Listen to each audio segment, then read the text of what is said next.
of Washington, joined by Staff Sergeant Ethan Zorak, performing our national anthem. Colors!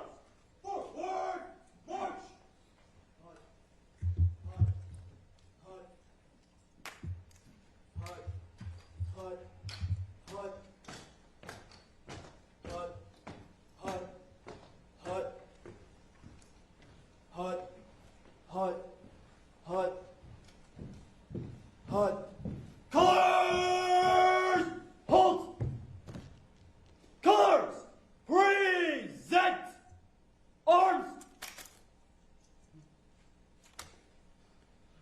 Oh, say, can you see by the dawn's early light what so proudly we hailed at the twilight's last gleaming, whose broad stripes and bright stars through the perilous fight o'er the ramparts we watched were so gallantly streaming, and rockets' red glare, the bombs bursting in air, gave proof through the night that our flag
Ladies and gentlemen, welcome to the afternoon program. Please welcome to the stage our distinguished panel.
please welcome to the stage the United States Secretary of War, Pete Hegseth, United States Senator for Pennsylvania, Dave McCormick, and the Honorable Dina Powell McCormick.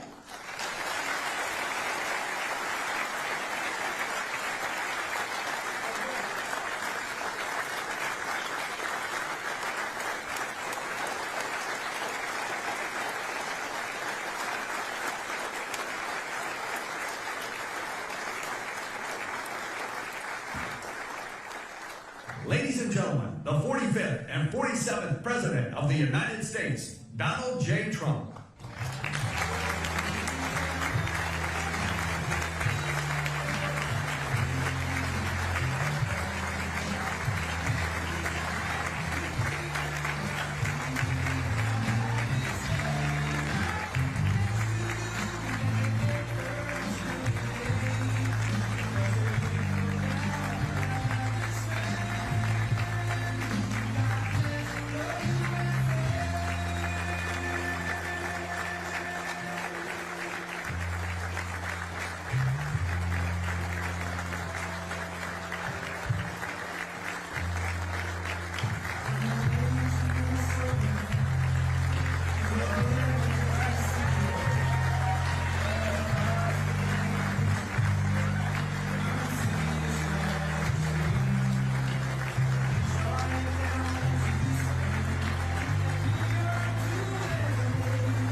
We've all heard it. He became hot.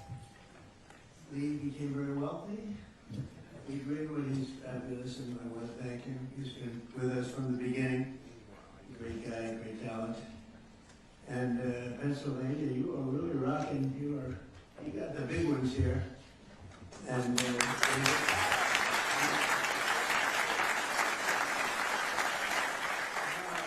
in a world where I'm shaking hands with all celebrity business people mostly, but they're biggest names in business, and they're all spending money in our country, but they're all spending money in Pennsylvania. So I just want to say thank you. But this is a hot place.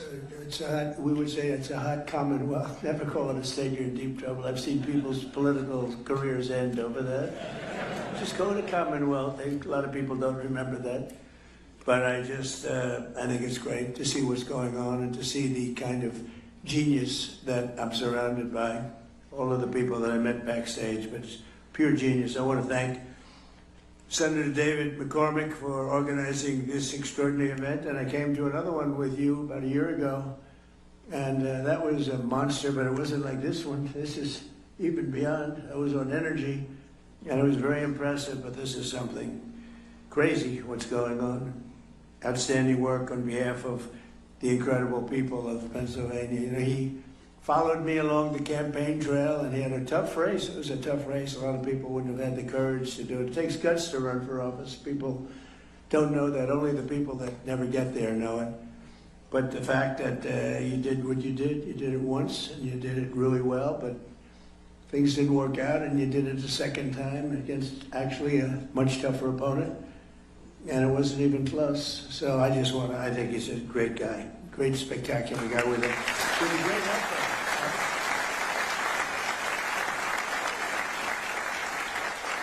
But we're here today to celebrate a colossal victory for this Commonwealth and for the entire nation. This afternoon, we're announcing nearly $10 billion of new investments in our defense industrial base right here in the great Commonwealth of Pennsylvania. And these investments will create more than 4,000 jobs. Pennsylvania workers will build the ships, submarines, trucks, weapons, and industries that will ensure America remains the strongest and most powerful nation in the history of the world. We're doing better now than we've ever done. We have $19.2 trillion.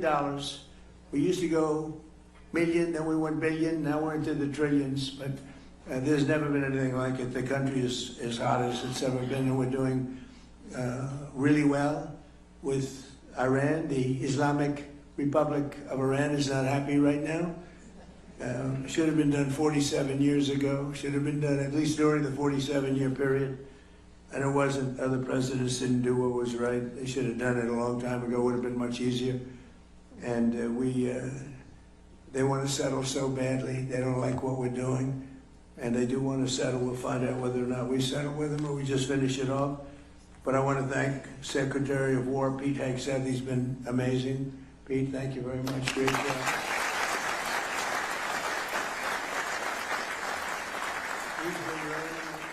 He used to do interviews. All he wanted to talk about is war.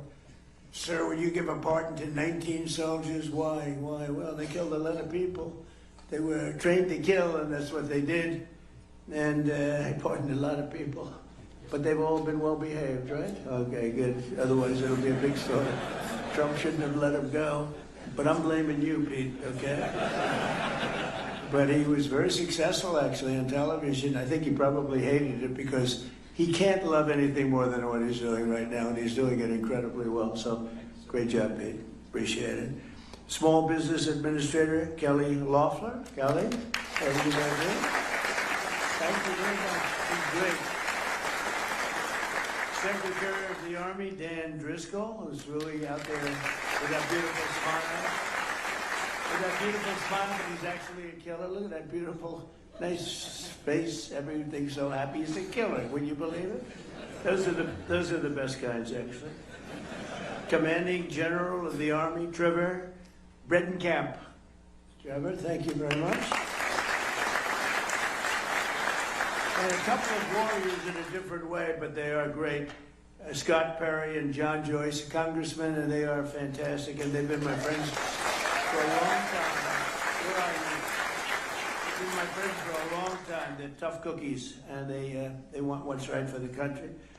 Thanks as well to your amazing state treasurer, Stacey Garrity, who is running for governor, and I'm telling you, this guy Shapiro is totally overrated. I watched him the other night doing a speech, and he does not have what it takes. Maybe he'll win, and he's expected to win, but I hear things about Stacey, and I'm hearing some poll numbers that are very good, but Shapiro is, he doesn't have what it takes. Now, people think that's a horrible statement to make, but that's the way politics is. That's the way it is. I tell the truth. Attorney General David Sunday. David, thank you very much. Great job. And very probably the most important person in the room is Senator McCormick's wife, Dina. I mean, I know Dina. Dina works for me for 4 years. She works for me. I know her almost as well as David. Hopefully not quite as well. But Dina has been, she's been amazing, and she's gotten a very nice position as the president of Meta, working with a very good guy. So a lot of good people, but one in particular. So good luck, and doing a fantastic job. Thank you. She was great. She worked in the administration first term, and she was fantastic. We also have a big name, a very big name, a very brilliant name. Somebody who's done, I guess, in the history, I'll make enemies when I say this, but I shouldn't because I think it's true. Jamie Dimon is maybe the greatest banker in this country in many, many decades. CEO of JP Morgan. the president of General Dynamics, Danny Deep, and you know, they make the greatest submarine in the world. They just have to make them faster. Danny, will you please make them faster? That's true with all of the munitions people, actually. Faster, we need a little more speed. We have the best quality in the world, but we need a little more speed. The president of Hanwha Defense USA, Michael Coulter. Thank you, Michael. Out there. The president and total boss of Boeing, that's Kelly Ortberg, who's a terrific guy. I think he just gave me the award for being the salesman he started of the year. I said, that's not the year. Then he said, what about the decade? Nope, much more than that. So it's the salesman in the history of Boeing. I have sold more Boeing planes, over 1,000. And nobody comes close. You know what I got for that? Nothing. I get nothing. Now, if I was in the private sector, I'd say I want a piece of the company for that, right? But Kelly, you've done a great job. You're bringing it really back, and you're up to 44 planes now. Or 44. They're producing the planes at a very rapid rate, and Kelly has done a tremendous job. President of Northrop Grumman, Kathy Warden, showed us a plane that I like a lot. President of Lockheed Martin, Jim Takelett. Jim, thank you very much. Thank you, Jim. Good job you're doing. President and COO of Blackstone, a friend of mine from the real estate wars. He was a brilliant guy. I always said, this guy's always there first. What's with him? John Gray. He's a real estate genius, and other geniuses. Now real estate leaders don't even have to participate, he said, but you've done a great job, and say hello to you-know-who. He's a tremendous guy. He's been a big help. Steve has been a big help. Co-chairman of TWG Global, Thomas Tull. Thank you, Thomas. CEO of Divergent Technologies, Lucas Zinger. I just saw some of their technology. It's amazing. I saw some of those things backstage. You don't want to talk about them. They're pretty amazing. CEO of EQT, Toby Rice. Thank you, Toby. President of North America's Building Trades Unions. Is the most powerful man in the room. It's Dina for the women, and it's this guy for the men. Sean McGarvey. Thanks. Sean McGarvey. Good guy, too. And the founder of Valor Equity Partners, Antonio Gracious, and he's somebody highly respected by everybody, including my family, my kids, and also helped us tremendously working at the early stages of the administration with cost, because we inherited a cost mess, and he was fantastic, and I want to thank him, and Elon too. Elon did a fantastic job. This year we're celebrating the 250th anniversary of American freedom, and no state has been more central to protecting that freedom than the Commonwealth of Pennsylvania. Pennsylvania is where America declared its independence, where George Washington crossed the Delaware, where the Union was saved by the heroes of Gettysburg. What a war that was when you read about it. And where Pennsylvania workers poured the iron and steel that won 2 world wars and won lots of other things in addition. With today's announcement, Pennsylvania will play a key role in building the arsenal of freedom to defend our nation in the modern world. We have things happening in this state. I think really people don't know what's happening in Pennsylvania. People aren't really, literally they're not able to even fathom what's going on. I'm just saying back there, I thought I was very well aware of it. And then I'm meeting people, very well-known people, and they're saying what they're doing here. We got to get the word out a little bit, because this is very much of a miracle, highly respected people. The talent and innovation in this room will keep America safe for many years to come. They are very advanced, the most advanced equipment anywhere in the world. Under the Trump administration, we've invested a record $1 trillion in the United States military, and next year, I'm proud to say, and Pete, we have to get moving on this, $1.5 trillion we're going up to. We need it. And it's all made in the USA, so it's not, as Sean, it's not fully a cost. You know, it's cost. We got to take something, but it's called jobs. And when you think of it that way, but 1.5, I built the military in my first term, and I used it in my second term. And as you know, Venezuela was actually 48 minutes, but let's call it one day. And we paid for the cost of that war 50 times over, more than 50 times over already. And they've been great. The people from Venezuela, the leadership has been fantastic. And we're working with them, and the big oil companies are moving in. They've made more money for themselves in the last few months than they made in the history of the country.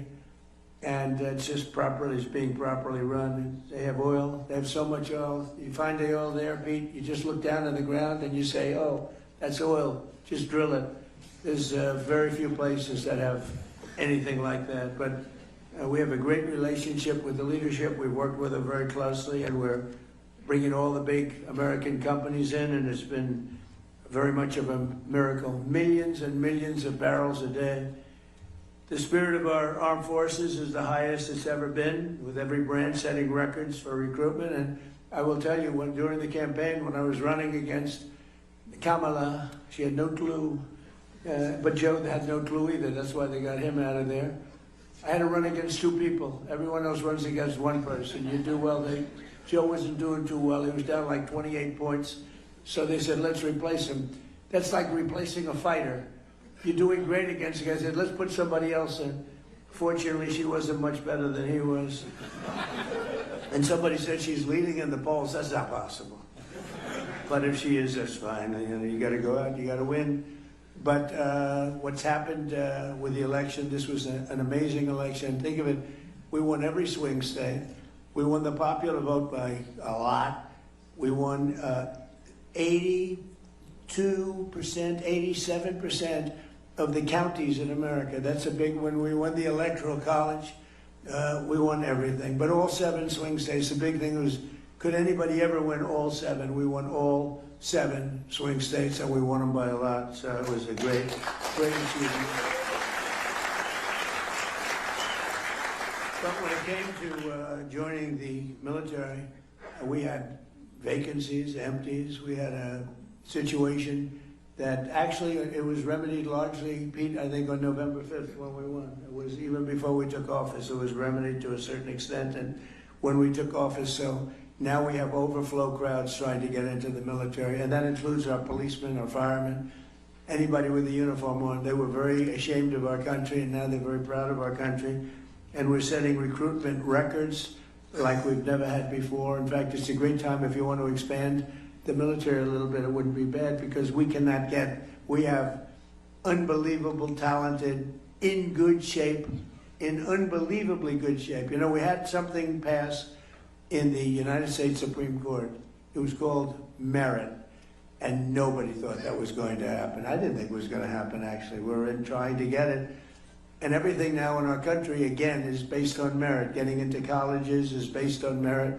When you have somebody with great boards, great marks, all A+s and A's and the highest board marks, and then doesn't get it because somebody with far less capability gets in, it's nasty, but it's, you know, our country was built on greatness, and it was based on success, it was based on merit.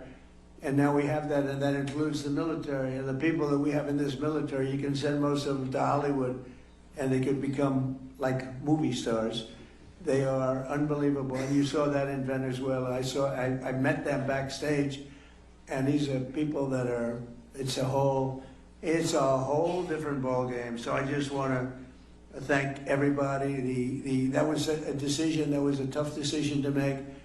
And it took courage to make that decision. Nobody thought that was going to be made, but they gave us back our beautiful merit system, and now the best people get into the best positions, they get into the best schools, they get into the military. We actually have strong people going into the military now, as opposed to people that aren't strong, or that shouldn't be there. And it's like, I call it central casting. Washington, D.C., we're using the military in there, and our crime rate's down 92%, and it's gone from an unsafe city to one of the safest cities, the capital, one of the safest cities anywhere in the country. Restaurants are booming. The restaurants were all closing. People were afraid to go to a restaurant. We took out over 5,000 criminals. We got them out of here. We got them, sent them back to their country. Many of them came through the Biden open borders, which was insanity.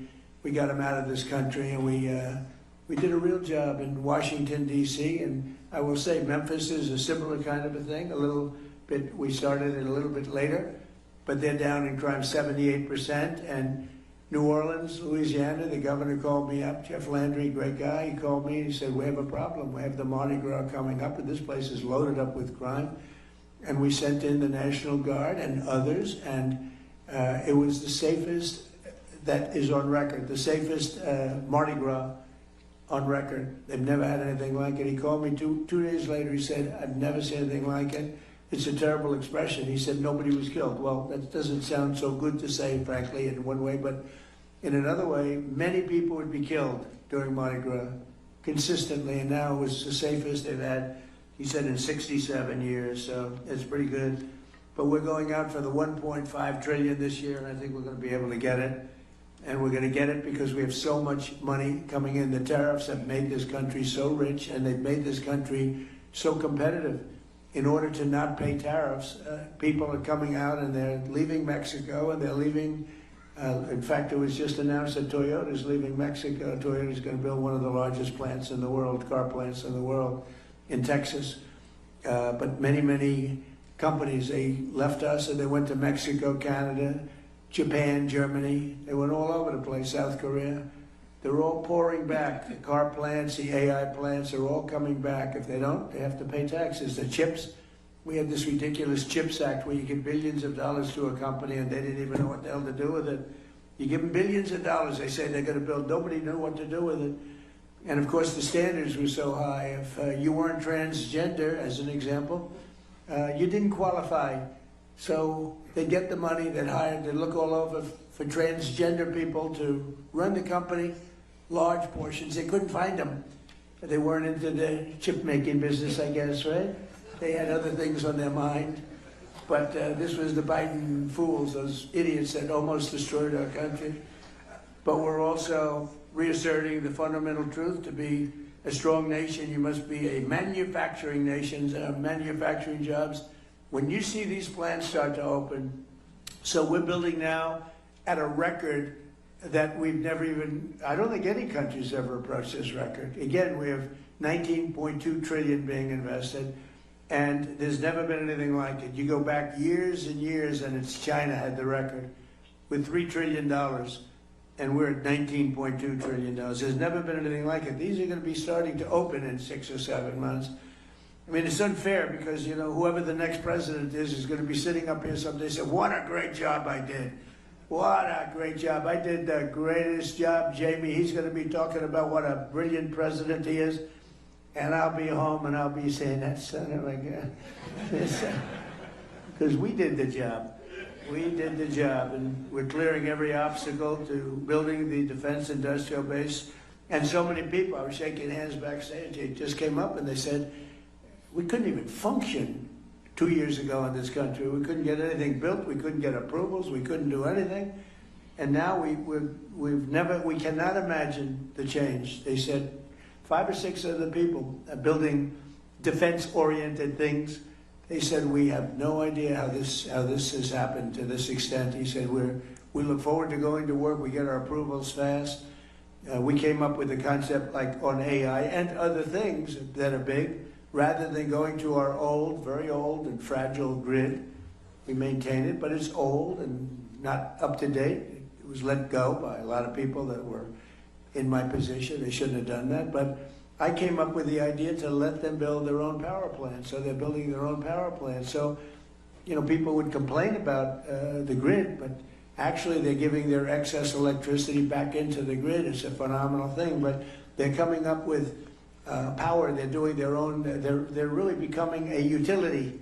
They're becoming, actually, in addition to AI, they're also becoming utility. And they're building some of the greatest power plants anyone has ever seen. We don't want wind because it's terrible. Doesn't work. These countries that go to wind, you go to wind, you lose your way, you go out of business. Look at what's happening in the United Kingdom. Wind all over the place. Doesn't work. Too expensive. Everything's made in China. And remember, you have to replace them after 8 or 9 years. You know, it's wonderful if they were there, but you got to replace them all the time because they wear out. The salt water kills them. It's ridiculous. And we have the oil and gas. We have a number of people back there with the nuclear. Nuclear is hot. It's become safe. And we got to keep it safe, but it's become safe. But we have tremendous new things happening, and some of these power plants that are being used for AI and other things that they're building are so far advanced from what you're used to. When you look at Con Edison, you look at the old companies, it's fine. They get the job done, but these are tremendous advancements that nobody would have ever come up with except for this group of seriously brilliant people. After decades of foreign countries ransacking Pennsylvania and all of our country, they ransacked our country and stealing our jobs. I imposed historic tariffs to protect the American copper, aluminum, steel, and many, many other projects like cars. And because of that, they're all coming back. This could have been done by a president if he knew you wouldn't have a Taiwan making 100% of the chips. I think by the time I leave, we'll have almost 50% of the chips being made in the United States. Worldwide, they're moving here like you wouldn't believe it. With no investment. I'm not giving people billions of dollars. I'm not saying to some chip company, here's $30 billion, good luck in finding a site. That's what this stupid CHIPS Act was. Hundreds of billions of dollars just wasted. Half of the people never even used the money. I didn't give them 10 cents. I said, you're going to pay nothing for a year. After that, you're going to pay 10%. After that, you're going to pay 25%. Gives you 2.5 years to build your factory. If you don't build it by that time, you pay 200%, meaning you're sending chips in. You have a 200% tariff. They're building like crazy. And the biggest chip company in the world is building, and they just announced that they're expanding by another $200 billion. They're spending most of their money in Arizona, a great place to invest, but they're spending an extra $200 billion. It's the biggest chip company in the world. But we passed the largest tax cuts in American history. We delivered 100% expensing. That's a big one. I think, we had the greatest economy in the history of our country in my first term. We then got hit with COVID, but even including COVID, we did a great job in COVID. We never got credit for it, but every country was ripped apart by that disaster. We know where it came from. It came from Wuhan, and I said that, but we were all ripped apart. And China got hit very, very hard. It was delayed. They got hit very hard at the end. But it was a terrible thing, but we had the greatest economy in history. And before COVID, nobody had ever seen anything like it. But if you just took those 3 years and look at what we're doing now, we're going to blow them away. I mean, unless some horrible event happens, which is always possible. You know, you always have to at least think about the horrible events. Who would have thought that COVID could have happened? A thing like that could have happened. But we delivered 100% expensing, and that expensing, I think, we write it off in 1 year. I have friends that bought things that, frankly, they didn't need. I have a friend that never flew in a private plane in his life, and he ended up going out buying a very expensive private plane because of expensing 1 year. And a lot of you're building your plants, more importantly than an example like that. You're building your plant and equipment. Jamie can expand his bank, write off everything in the first year. And you're doing a nice job. Your building is beautiful, by the way. It's great. You can write that sucker off in 1 year. Can you believe it? Now that stands up there, that steel. I want to know that steel contractor. He did a good job. A great job, actually. But we delivered 100%, and I felt it was very important to do so. And it goes for a 10-year period. So it doesn't just, I actually want to make it for 1 year, because I figured everybody's going to come. 10 years is too long, but we had a couple of senators that really wanted, including a man named Lindsey Graham, who we love. And Lindsey, we pay you respect, because he was some special guy. Lindsey, David, was a big proponent of 10 years instead of 1. In other words, you could use this for 10 years instead of 1. I said, but Lindsey, 10 years is too long. It gives them too much time. He said, oh no, we have to do this. I said, no, go ahead, Lindsey. What the hell do you know about business, Lindsey? But he was great. We're going to miss him, right, David? Sure. We're going to miss that guy. What a way he was.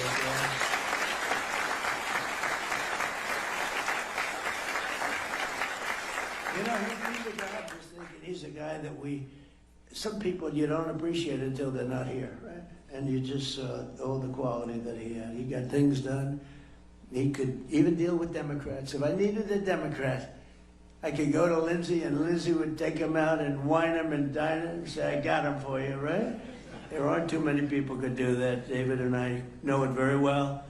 But the expensing was so important. I think it's really what led to the tremendous success, because we had it in the first year and in the first administration. And I think that was what led to the single most important thing, I think, in terms of investment was the one-year expensing. I think people were building, sometimes maybe they shouldn't have been, but they were building at levels, and then it caught up.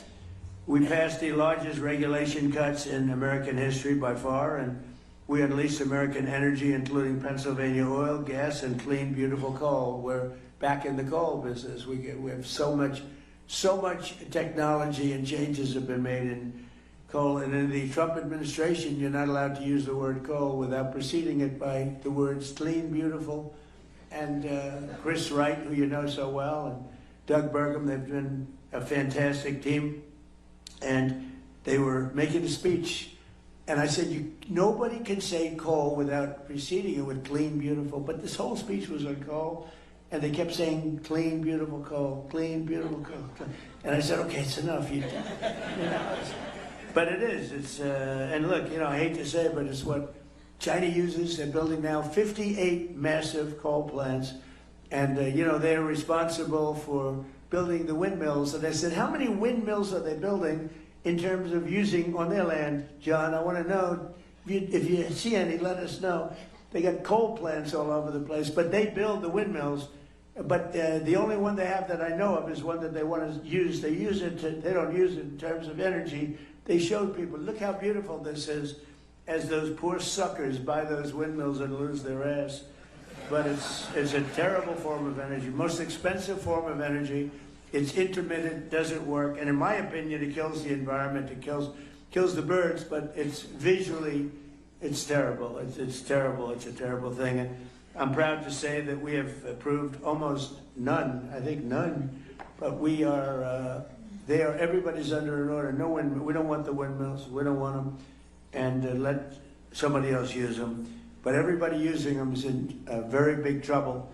They're in energy trouble because they don't work, and very expensive, most expensive form of energy, and they don't work. And I've been saying it for 4 or 5 years, and people still buy them. Maybe not quite like they used to, but people still buy them. It's crazy. But we unleashed American energy, including the Pennsylvania oil, and the Pennsylvania oil is doing unbelievably well. We saved the great American company, U.S. Steel, and I worked with Selena Zito. I don't know if Selena is here. Selena here? Where's Selena? Where is Selena? I love Selena. Where is she? She's queen of the Rust Belt. But you're no longer the Rust Belt. You're really the Money Belt. I have a new name. Selena, are you here? I'm here. Come on up here, Selena, will you? She's the queen. She's the queen of the Rust Belt. Now she's the queen of the money. And be careful. Don't fall down the stairs like Biden. Come on, Selena, get down here. Grab her, everybody. I want to show you a woman that knows what she's doing. You know? She knows what she's doing. I had no idea she'd be here, but anything having to do with Pennsylvania, any of these great states, she's around. Selena, I want to thank you. You're really a talent. That's only because she writes so well about me. If she wrote badly, I'd say, get her the hell out of here. Selena, thank you, honey, very much. We appreciate it. Really amazing. Thank you. She loved this area. She loved the people, and she saw it going to hell. And she knew more about it than anybody else. And she also knew it had more potential because of the people. And she would write about it like nobody would believe. And she's one of the top writers in the country. And I hate to say this, she writes for the Washington Post. But she's one of her many outlets. I hate to mention that, but she's done a phenomenal job of explaining what's going on. And she really just believed in the area, but she believed in the people of the area. They're incredible. You're going to find all of you geniuses that are building your plants. You got the best people in the world working here. So just to finish up, we did more in terms of regulation cuts by 5 times, 6 times, and even in some cases, depending on the way you look at it, 7 times than any other president. We delivered no tax on tips, no tax on overtime, and no tax on Social Security. And we're building a beautiful military complex and a ballroom combination at the White House, and they were working on Saturday and Sunday, partially Sunday. And I went and visited a couple of hundred men that were working round the clock. It was Saturday night, late, very late, 11 o'clock in the evening. And I said, "You're so lucky I'm president because there's no tax on overtime." Think of it. They're making a lot of money and there's no tax on overtime. But there's no tax on tips, no tax on Social Security. And that's been good. And the other thing we did, which seems simple but never done before, when you buy an automobile, some people have to pay and they have to go and borrow money from a bank. You're allowed to deduct the interest payment from your income taxes, and that's a big deal. But only if the car is made in America. So that's been great. So all of these things have added up to a level that we're booming. The country is booming, and we'll have Iran defeated soon. They'll be defeated very soon.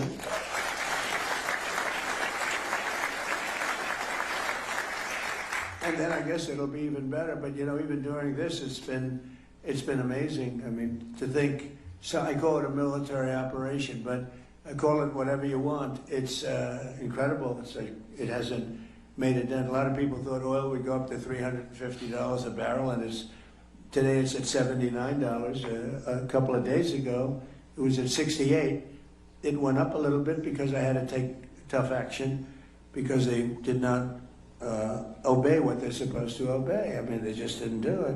So we took a little action, but it'll all, when that settles down, I think you're going to have $55 oil, which is all great for what you're doing, maybe less than that. But this year alone, we've added 18,000 new manufacturing jobs, and that number could go up by 10 and 15 times as these factories begin to open, including, remember Obama used to say, "You'll never have another manufacturing job in the United States." Can you imagine? And these are the best jobs. These are the highest paying jobs. They're the best jobs. He used to say it all the time. People would say, "Oh, that's so bad you talk about him that way," but he did a bad job. And he was very bad on Iran because he basically gave them the money. He made what a horrible deal. He went away from Israel and he went to Iran. And that's part of the reason that we're stuck with this whole situation. But including more than 3,000 new manufacturing jobs right here in the Commonwealth, and the number will go up many times that over the next couple of years. And less than 2 years ago, we were a dead country. I say it all the time. King of Saudi Arabia told me, I was with him 2 years ago, he said, "You know, it's amazing. Just a little while ago, you were a dead country, and now you're the hottest country anywhere in the world." Every leader, I just got back from NATO.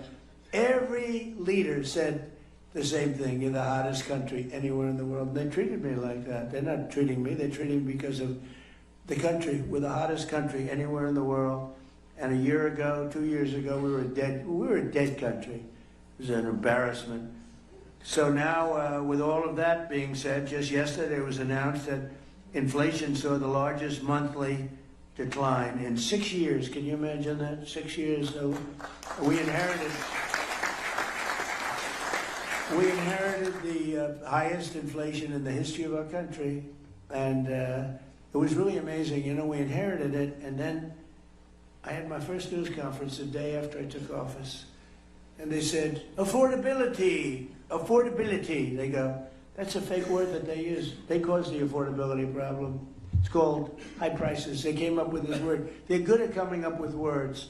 But we came up with a good word too. They're Democrats, dumb. You take the B out. Most people don't know that dumb is a B, okay? But the U replaces the E, and you have a Democrat. And I just don't understand, because their policy is so dumb, what they've done to this country and what they will do to the country. If we don't win the midterms or win the election, everything that I'm talking about, you can just write it off, because it'll revert back to open borders. It'll revert back to ridiculous high interest rates. And again, we should have the lowest interest rate of any country anywhere in the world, because we make them all sing. But since I took office, defense investments in Pennsylvania are up by nearly 25% compared to crooked Joe Biden. And today we're adding $10 billion, and I think the number is going to end up being about $19 or $20 billion. And we'll be building 2 massive national security multi-mission vessels at the beautiful and historic Philadelphia shipyard. I met all the guys doing this, worth up to $1.5 billion, and it's a purchase of lots of vessels. We're going to have a lot of vessels being made there. We're also thinking about doing some purchases outside of companies that come here and build, have to reteach us. You know, we used to make a ship a day. And now we're a laggard in that department. We do lots of great things, but we're a laggard there. And a lot of our shipyards were sold for real estate projects on the water. I bought one, actually. It was quite nicely located. But I didn't know I'd be president. If I knew I'd be president, I wouldn't have done it. I'd said I'd rather have a shipyard, right? But it worked out okay. You know, they had the best locations. A lot of those locations were sold. And we have to build our Navy, Pete, right? We got to get it going. So we're going to probably look at some of these companies that are coming in from South Korea and other places, and they're working with us on ships. And we're going to also buy some ships that are made outside of the area. And we're going to have we need a lot of ships for our Navy. A lot of ships, despite the fact we have the greatest Navy in the world, but our ships are getting older. And we really got out of that business. We built an aircraft carrier for $19 billion, which is crazy.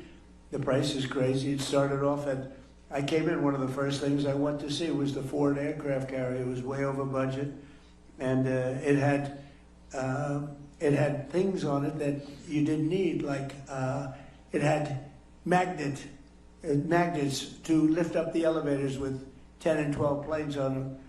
Think of it. It had all sorts of modern day things that were all, instead of using steam for the catapults, they used electric. Let's have an electric catapult. And so when I went to the ship, because I came into office and the ship was way over budget, built in Newport News, unfortunately, it was way over budget. It was going to cost $3 billion. It was up to like 18, 19. It was terrible. And I said, I want to meet the catapulter. And a man came over along with 4 of his assistants. And I said, what's better, electric catapult or steam? He's been there for 25 years. He said, steam is better, sir. We can fix it with a hammer and a blowtorch. When the electric goes bad, I have to send to MIT to get geniuses over here. I said, steam is better. Yes, sir, it's better. So why did they do electric? Because you can have the catapult go like this, but you can't put planes on it, sir. It takes you 39 seconds. By the time the 39 seconds is up, you have a full head of steam. And I love breathing that steam, sir. That's the cleanest air you've ever seen. But I said, so you're saying we spend billions of dollars extra to build electric catapults instead of using... And I said, what else do you hear? He said, the elevators are no good, sir. They're lifted up by magnets. So here's my deal. I said, when Caterpillar tractor, and I watch more tractors than any human being on earth, rip rock, right through rock. It's all hydraulic. So I said, when Caterpillar goes into the business of using magnets to lift up their little blades, when they go in and when they go away from hydraulic, I'll tell you what, I'm going to do something. I'm going to start using magnets, but we don't want to use them. So we're not letting any more ships be built with the ridiculous billions of dollars more they spent on electric catapults, and they're not good. They're not nearly as good, too complex. And by the way, we had to call the ship in twice because their catapults didn't work, and I predicted that was true. And the same thing with the magnetic elevators. We want them to be made hydraulic, which it can be hit by lightning, it can be hit by anything. When a little water touches the magnets, it doesn't work anymore. You're in the Atlantic Ocean with waves that are 60 feet high, and the Pacific Ocean with waves that are 70 feet high, and they're talking about magnets. It makes you want to get sick. I actually called in the architect of the ship, and I said, have you designed a ship before? Well, I haven't spent a lot of time on that, sir. No. Even the cab, the tower, they have it in the back instead of in the middle. It's supposed to be in the middle where you have more room. I said, why'd you move there? Well, we thought it was very good. Why did you do it? And why is the ammunition under where the admiral is, the tower? They have the tower, they have the ammunition under the tower. I say, if I'm the enemy, I know where I'm aiming. These people, and the thing costs like $20 billion. It's ridiculous. All right, so we're changing all of that, right, Peter? Well, you'll be fired so fast if you don't. No, but a lot of this is common sense stuff, really. I mean, I hope I'm not boring anybody, but it's all common sense. This isn't exactly part of my speech, but I got to tell you. I'm getting it all out now, and all the anger I have when I hear about electric catapults that don't work.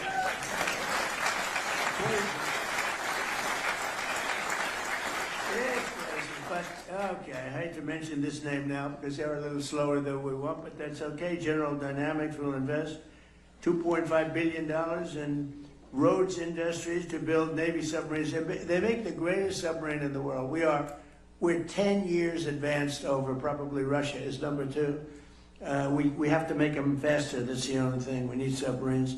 But they make a great product. In all the cases we make, if you look at the Patriot missile, if you look at the Tomahawk, which is the offensive, if you look at all of the things that are better, we have to make them faster. That's the only thing. And Dan, you got to get them going a little bit, right? Yes, sir. We have to make them faster. And Pete and I have meetings with them every month, and they're all building new plant and equipment. Boeing is building it. I see Kelly, a lot of them, 4 of them, and it's very important. So this massive new investment by General Dynamics is going to create right here 1,500 new jobs. The munitions firm Day and Zimmerman in Philadelphia will provide $2.3 billion worth of operations, maintenance, and support to the Hawthorne Army Depot.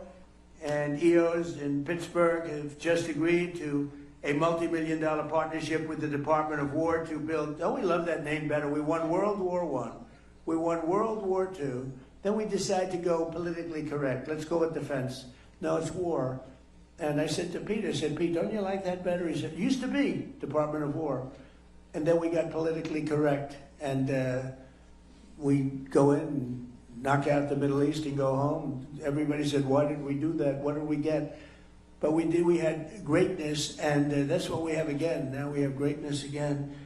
As an example, Venezuela. Where'd you have here? When was the last time you heard that you had a war and you paid for it 50 times over? We have wars and we lose money. We have wars, we blow up something and we leave. And everybody said, what was the purpose of that? Nobody can answer the question. We don't do that anymore.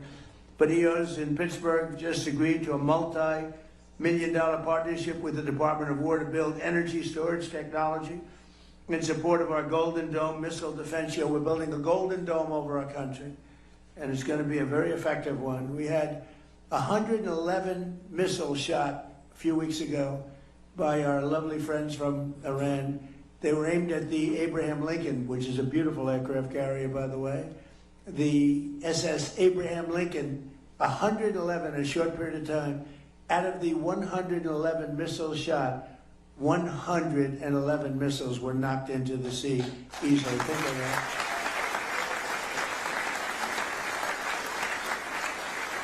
And I called the captain of the ship. He wasn't even sweating. All you got, Jamie Dimon would be sweating that. You wouldn't like that. We have a different kind of strength, Jamie, right? We don't have that. But think of it. 111 missiles are coming at you. And he's drinking his coffee, taking it easy. And one after another, we have the greatest people, most importantly, but we have the greatest equipment anywhere in the world. There's nothing like it. 5 years ago, 6 years ago, I would imagine you couldn't even think about a thing like that happening. The JWF Industries is expanding its Windber facility and anticipating over $500 million in new contracts to build new vehicles, weapons, and components, and they make great stuff. Voyager Technologies will be investing hundreds of millions of dollars in turning Pittsburgh into an international robotics and space technology hub. And the robotics is so important because, again, we have the most people working right now in the United States than ever before. We need manpower and woman power. The AI software company Air will be spending $450 million to expand their Pittsburgh office, and Carnegie Robotics in Pittsburgh will have the chance to produce hundreds of millions of dollars worth of autonomous technology for the United States Army and its vehicles. The Firepoint Energy in Tunnelton will be investing at least $170 million in pilot program to convert coal waste into jet fuel, electrical power, and critical minerals. And I hope you're going to do magnets. Somebody out there, I hope you're all brilliant people. Magnets. Do magnets. Okay, I'll tell you how to make money. Do magnets. You're doing a lot of great stuff. Do magnets. Because one thing we don't have, but we're getting close, but do magnets. So I hope John Gray is listening to me so he can give him a couple of bucks and go into the magnet business. I guarantee it's going to be a success. It's one thing we don't, for some reason, it's not complex, not hard. We have the material. For some reason, they just don't, they don't do it. We need magnets. So one of you companies out there, go out and I'll teach you how to make money. Just do it. Companies like Adelon, Kratos, Advanced Cooling Technologies, Sphere Brake Defense, JP Morgan Chase, and Q Intel, among many others, will be expanding their investments all across the Commonwealth of Pennsylvania. In addition, the defense subsidiary of the legendary Pennsylvania company, Mack Trucks. Oh, I met him the other day. Where's Mr. Mack Truck? Where the hell are you? He was great, making a beautiful, thank you very much, making a beautiful truck. He's trying to sell 15,000 of them to us, 15. I said, how many are you looking to sell? Sir, 15,000. I thought he said 15 because it's a big, beautiful truck. I made a speech 2-3 weeks ago, and they had a sample of the truck right behind where I spoke. It made me look very small, sort of like Dukakis, remember? And the death.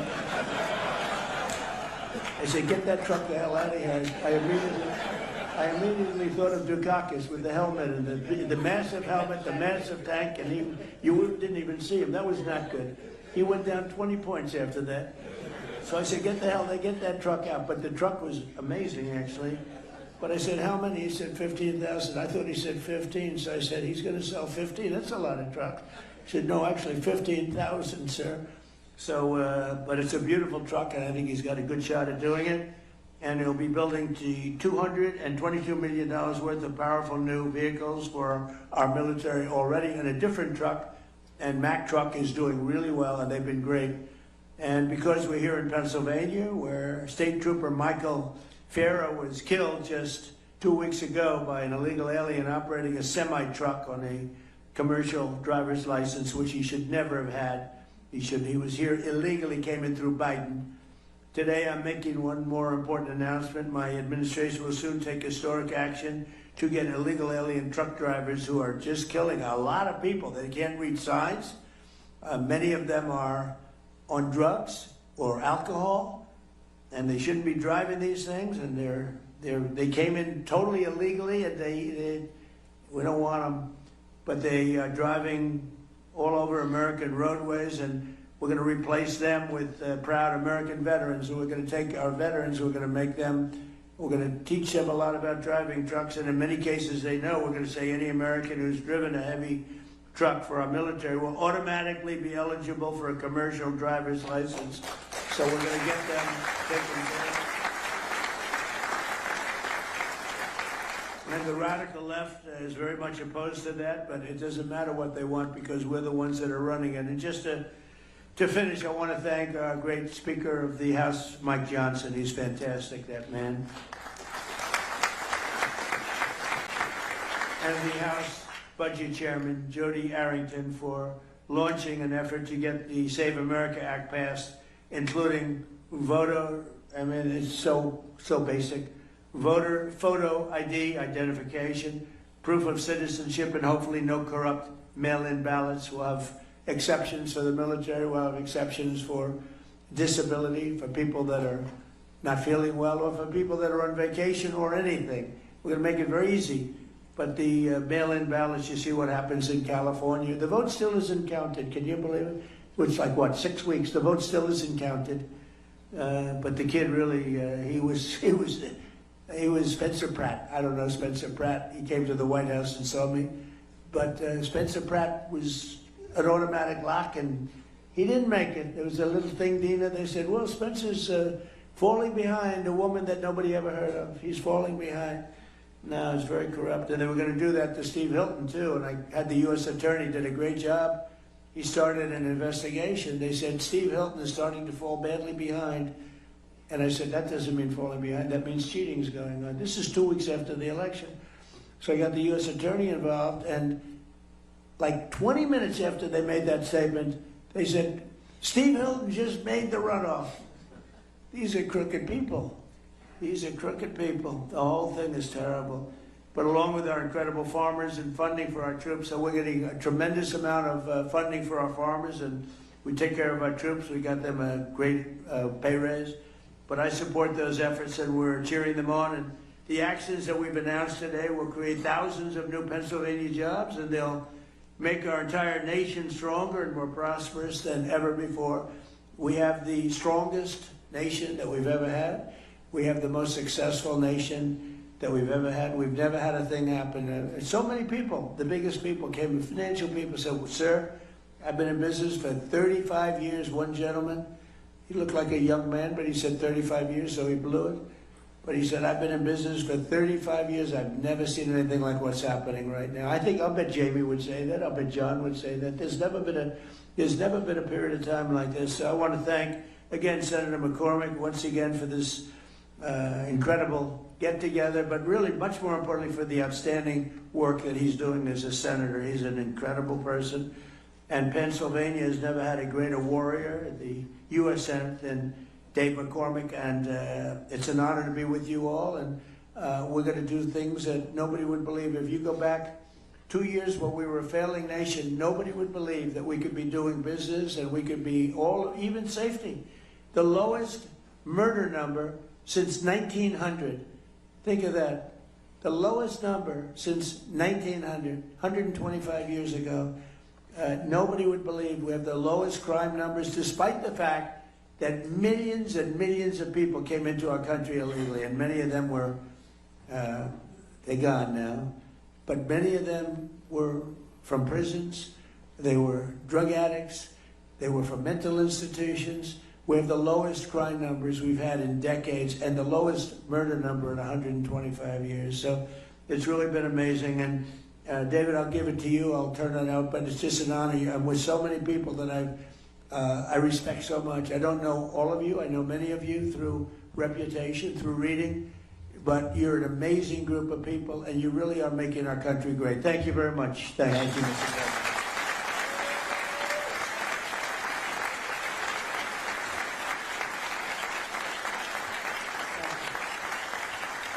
Thank you, sir. We are so honored to have you here. I know you've got a special love for Pennsylvania, and Pennsylvania has a special love for you. And this is all about your vision of peace through strength. And what's happening here at this summit is really all the people we need in the room, the prime contractors, the energy leaders, the emerging technologies, the leaders in labor, the leaders in finance, all the team that needs to be in place to implement your vision. So if somebody with you, what I'd like to do is turn to the Secretary of War, let him make some remarks, and then draw in some of the business leaders we have here. And I'll say the one little story is when I was on the campaign trail with the president, one time I walked off the stage and he said, you know what I like about you? He said, you don't talk too much. He said, you don't go on and on. There was somebody else there, I won't say who it was, he was going on and on. He goes, keep it short. And so we'll all keep it short. Thank you, Mr. President.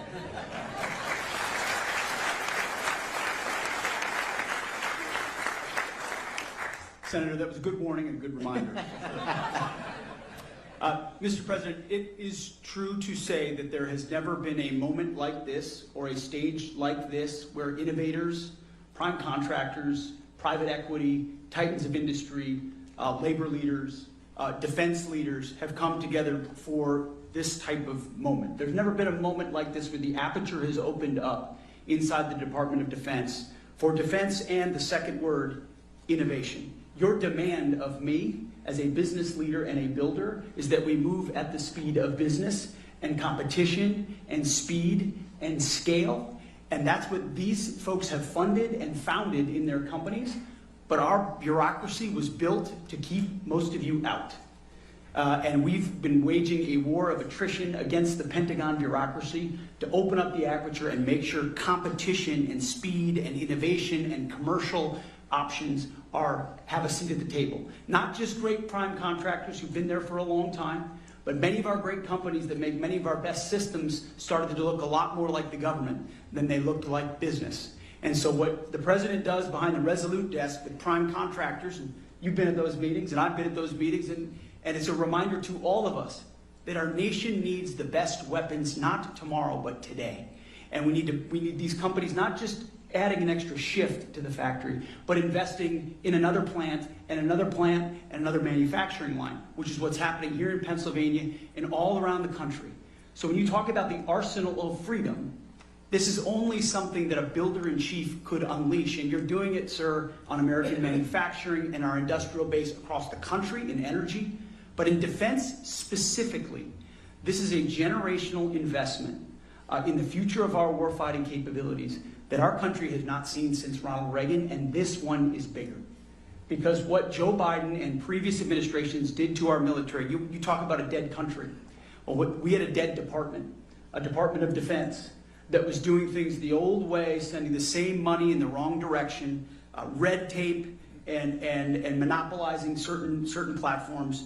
And you said we won't do it anymore, and the American warfighter requires that we change how we do these things. And we're going to hold the big guys accountable, which is what you do behind the Resolute desk with executive orders and no stock buybacks and no more delays. And we demand that you build new plants. And then we're also going to make sure the new runners, the fast runners, the young guys, the companies, the tech companies, our best innovators have the ability to get into the Defense Department. You shouldn't have to sue your way in to the Department of War, which is what companies in the past have had to do in order to compete. I hope these companies can attest the fact that because of President Trump's leadership, we have an entirely different department.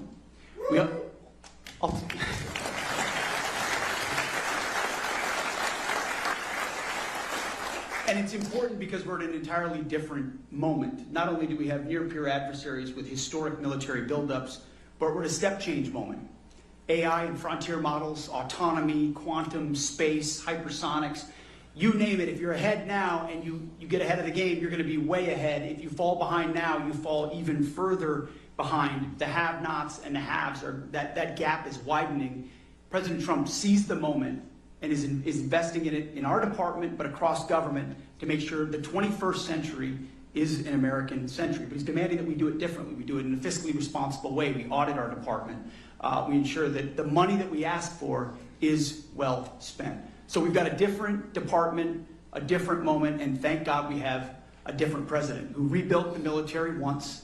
He's doing it again and is willing to make a historic investment, $1.5 trillion investment in the War Department to ensure that we outcompete, without question, every other nation on planet Earth, so that things like Venezuela can continue to be done to reestablish deterrence around the world. But that next midnight hammer that's required 10, 20 years down the road is because of the F-47 and the B-21 and the autonomy and the carriers that this president will build because of this historic investment. The Golden Dome that protects our country, the AI that allows us to target faster.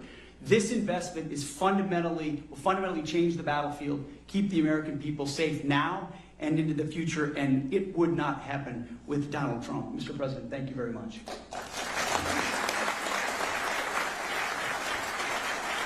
Thank you, Mr. Secretary. Thanks for everything you're doing. You know, last year, it was almost a year to the day, Mr. President, where you were in Pittsburgh for the Energy and Innovation Summit that Dina and I hosted. And one of the biggest announcements on that day was John Gray from Blackstone, a $25 billion announcement. And so I thought we might start with a year later. Here's where we are. And I think what you're hearing from the business leaders in this room, the people in Pennsylvania, is the amount of investment and the level of activity is on fire. And John's a perfect example of that. So John, if you could just give us a quick update. Sure. It's great to be here in Pennsylvania. President Trump, I want to start by thanking you for the deep commitment to supporting investment in American innovation, in infrastructure, AI, and defense. Senator McCormick, I want to commend you once again, and Dina, for hosting a summit here in Pennsylvania focused on the vital national imperatives. We were together a year ago in Pittsburgh. We announced that $25 billion in digital and energy infrastructure. We said we'd do it over a decade. Since then, we've acquired multiple data center sites. We've made enormous progress in our joint venture with local utility PPL, and we're proud to report that we're on track to invest over $40 billion and do it in 5 years.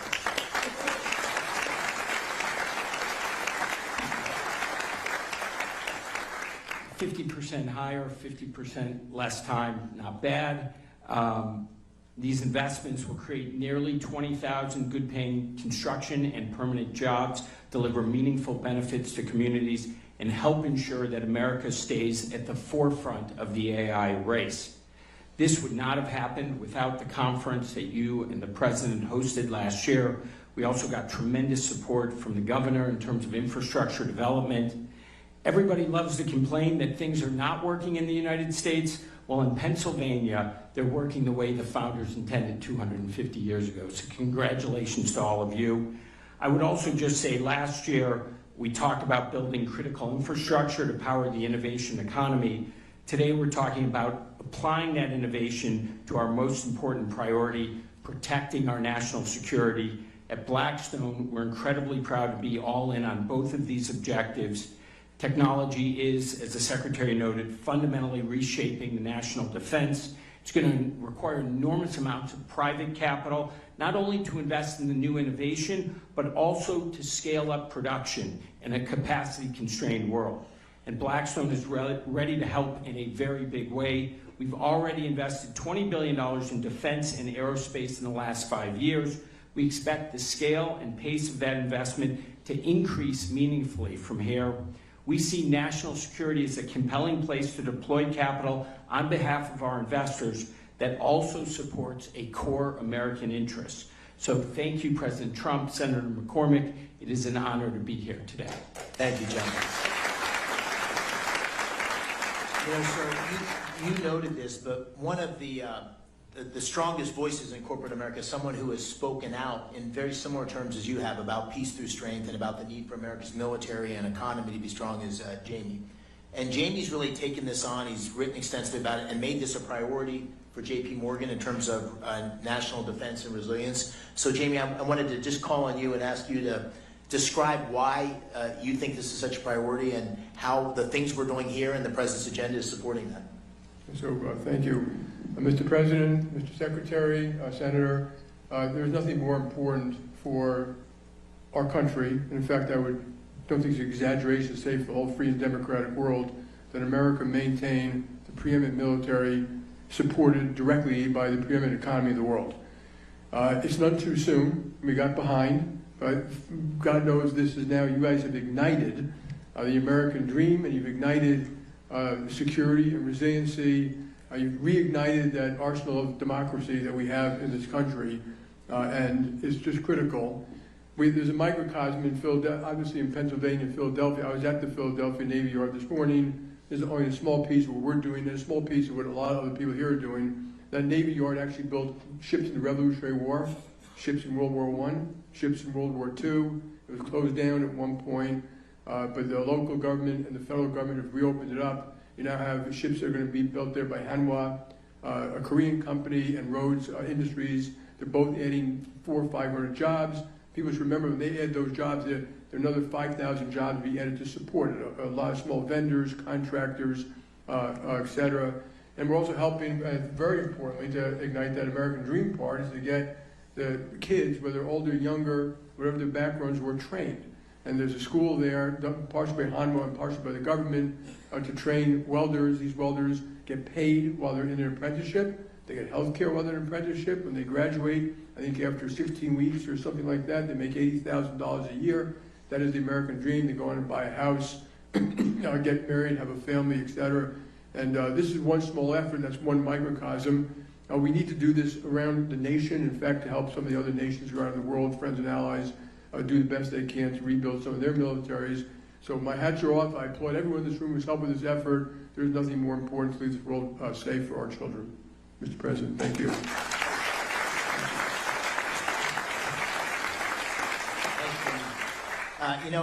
I know you know Jim Takelet well from Lockheed. A small fun fact. So when Lieutenant McCormick got on the plane to deploy for the Gulf War, Captain Takelet was the pilot of the plane out of Pope Air Force Base in North Carolina. And so we've known each other. I guess we got to know each other for the last decade or so. But Jim and all the major primes have big operations in Pennsylvania. And Jim, I think you have an announcement even today that I was unaware of until earlier today, which is great news. So please give us a quick update on what you're doing in PA. Definitely, Senator. Remember that thing he said to me about short. First of all, Mr. President, thank you for inspiring all of us to get together at an event like this. Secretary Hegseth, really appreciate your driving the acquisition transformation that is very much needed, as you just described. And Senator, this is an amazing gathering. For organizing it, you and Dina, really, we all owe you our thanks, so I appreciate doing that. So I was born and raised on the north side of Pittsburgh. My dad was a Boilermaker. And if I could have welded a straight bead and passed his test, Sean, I'd probably be in Boilermakers Local 154 in Pittsburgh right now. but it worked out that I'm here today with you. And people like my dad from Pennsylvania, the workers that we have in this state, or why we have 5,000 employees here already. And what we're going to announce today is in our Archbald, Pennsylvania plant, where we make missile components for air defense missiles, sir. We're going to add another 700 jobs. We're going to double the size of the plant, invest $60 million, and add 160,000 square feet to that plant, doubling its size.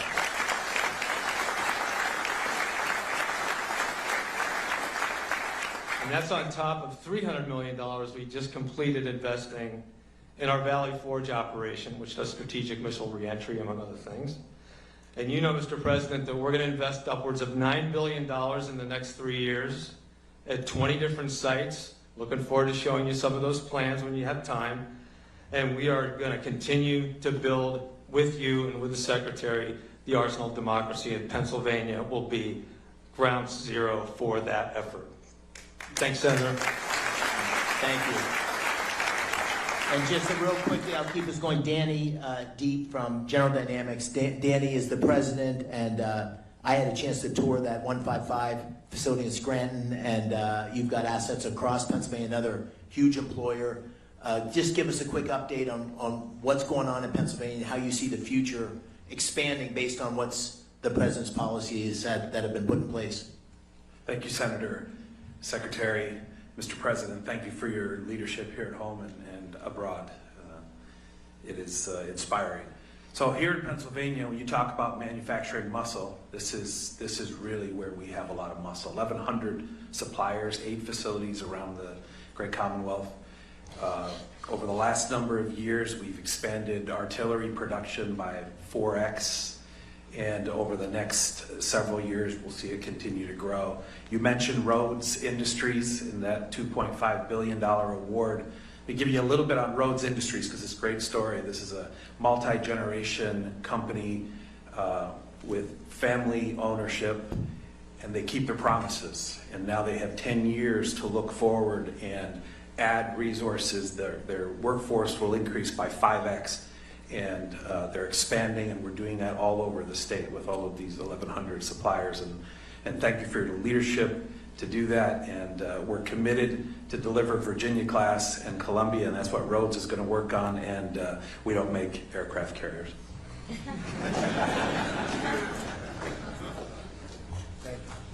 Thank you, Dan. You know, your administration has been very active. The Secretary of the Navy, your Transportation Secretary in the Philadelphia shipyard.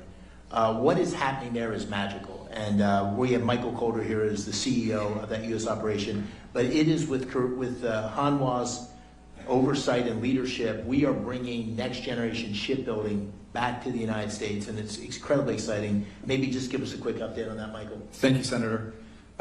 President Trump, I want to start by saying thank you to you and your administration for your leadership on revitalizing the defense industrial base and in revitalizing shipbuilding in the United States.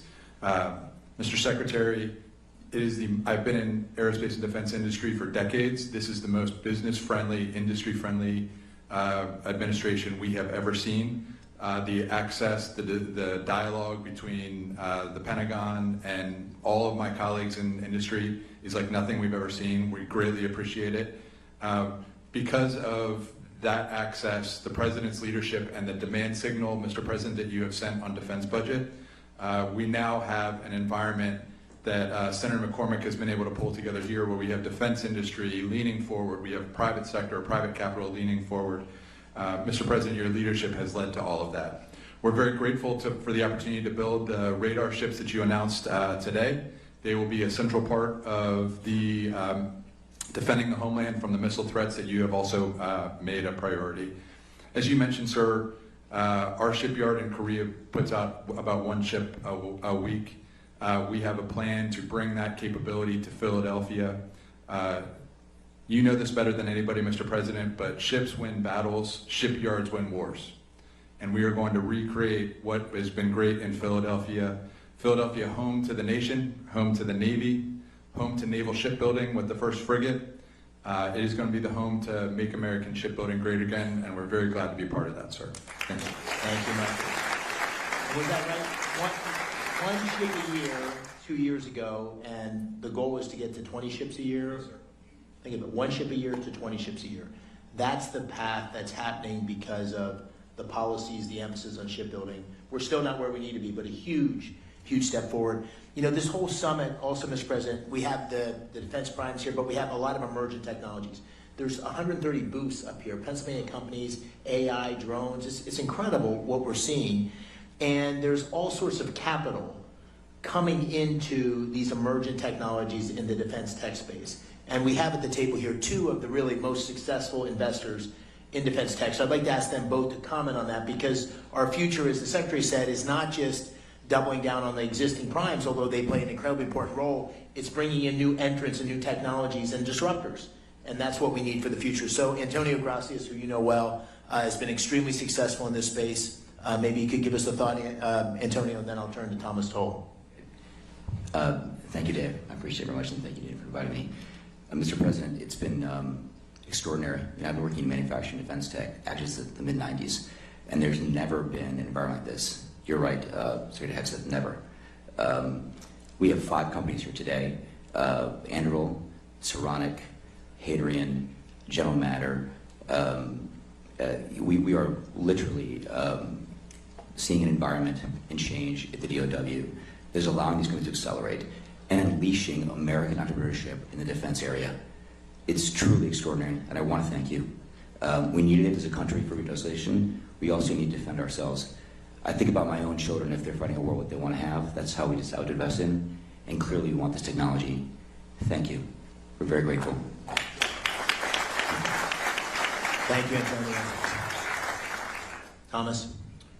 I live here in Pennsylvania, and the atmosphere that you've created, sir, under your leadership, Secretary Hegseth, Senator McCormick, we've invested billions of dollars in defense tech because we know that we need it. We know that we have to, we live in a dangerous world, and we have to defend that, and we have to be leaders. We've invested in companies like Gecko Robotics here in Pittsburgh, and without the change that you're causing, these things aren't possible. So I just want to say thank you very much, and it's going to make a massive difference for the next 20 years.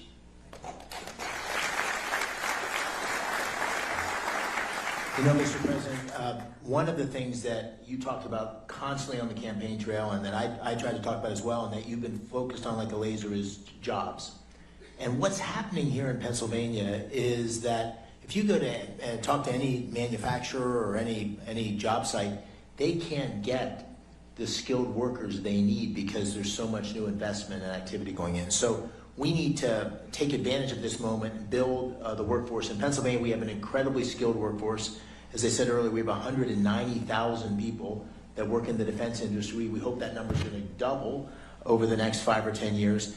But one thing I think we can all agree on is the American dream is going to be pursued and captured by creating these great paying jobs for the next generation of folks. And you know, Sean McGarvey, who has become a friend, I called him during the campaign, and he didn't think you or I was going to win. And we bet a steak dinner, and he ended up losing on that steak dinner, and has been a great ally in terms of what we need to do for our workforce to be successful. So Sean, maybe you could say a few words, what you're seeing and what the workforce of the future needs to look like.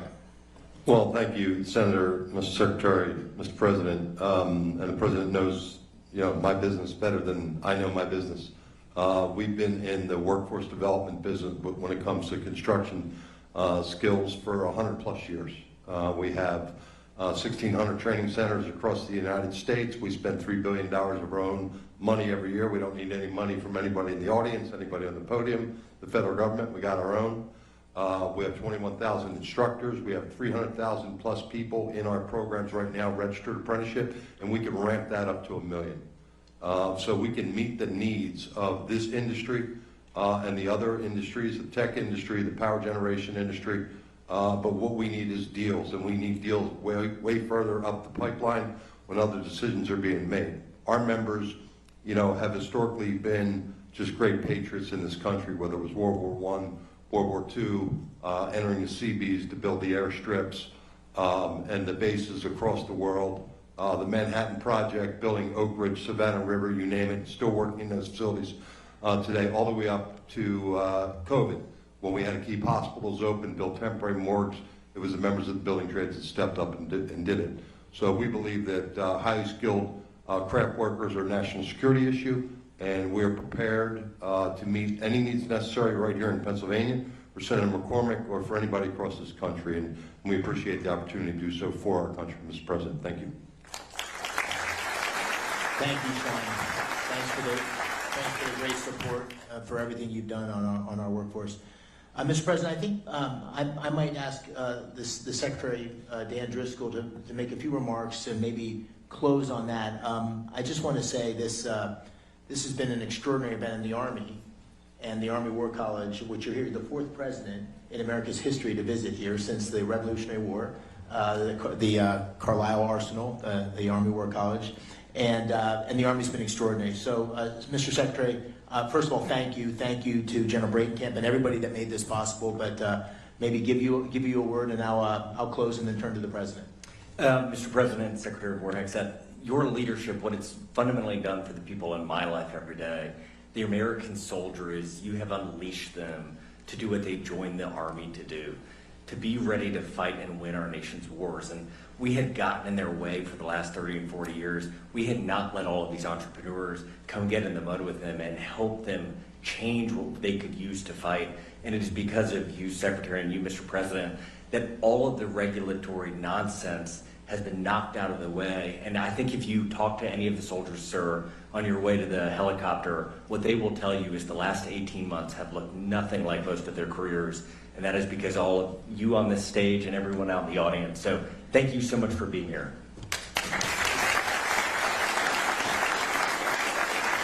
Mr. President, just let me close with the following remarks. I think we're in the middle of an enormous transformation in America that's being led as a result, or taking place as a result, of your leadership. The defense industrial base, making sure our military is ready to take on these many challenges we see, and evolves in a way that's able to ensure that we are going to remain the greatest military in the world. Under your leadership, that's happening. So thank you for that. On a personal note, I want to thank you for coming to Pennsylvania. I know it's hard with your amazing schedule, and you've done this twice. You did it last year, you did it this year. It is a catalyst for action. It's making huge things happen in Pennsylvania. Dean and I are so grateful that you're willing to do this for Pennsylvania and for our country. So thank you. We're eternally grateful, and we really appreciate your leadership.